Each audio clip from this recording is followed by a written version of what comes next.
వేట నిషేధ సమయంలో ఇచ్చే ఆర్థిక సాయాన్ని 10,000 నుంచి 20,000 రూపాయలకు పెంచాను. 1,29,000 కుటుంబాలకు దీన్ని వర్తింపజేశాం. 2,59 కోట్ల రూపాయలు రిలీజ్ చేశాం. అదే మరి ఒక కొత్త జీవో తెచ్చారు.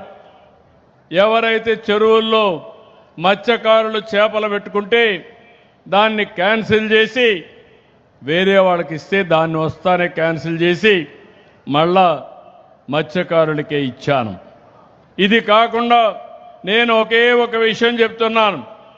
ఎప్పుడు కూడా ఈ ప్రాంతంలో తమిళనాడు నుంచి పాండిచ్చేరి నుంచి కొంతమంది వచ్చి ఇక్కడ చేపలు పట్టుకుంటున్నారు. మన వాళ్ళకి ఇబ్బంది వస్తూ ఉంది.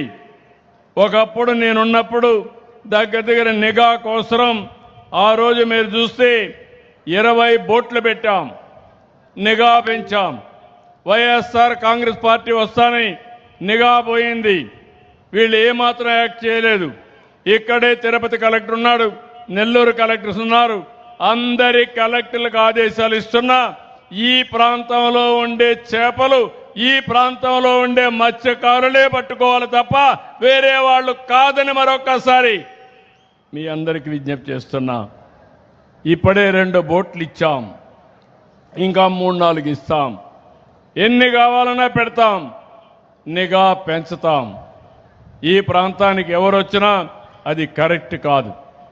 తమిళనాడు ప్రాంతంలో ఆ కొండవాళ్ళు పట్టుకోవాలి, ఈ కొండవాళ్ళు ఇక్కడ పట్టుకోవాలి.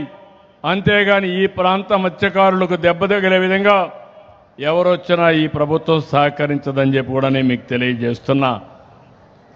12 బోట్లు ఇస్తే పూర్తిగా నాశనం చేశారు. ఇప్పుడు మళ్ళా నేను వస్తానే హామీ ఇస్తున్నా. ఎన్ని 4-5 కావాలన్నారు. దానికి 1,50,00,000 అవుతుందన్నారు. అయినా కూడా ఇస్తాం.